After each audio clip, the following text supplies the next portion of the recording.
Hello everyone, আজকে মঙ্গলবার তো ভাই বাজারে গেছিলো, তো সেখান থেকেই কয়েকটা চিংড়ি মাছ নিয়ে এসেছে। তো বললো আজকে কিছু অন্যরকম করতে। তো চলো দেখা যাক কী করা যায়।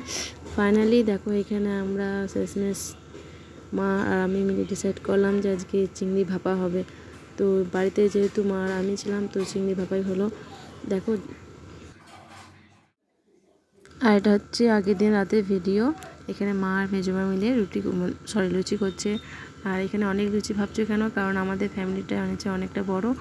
তো যখনই হয় তখন এরকমই হয়।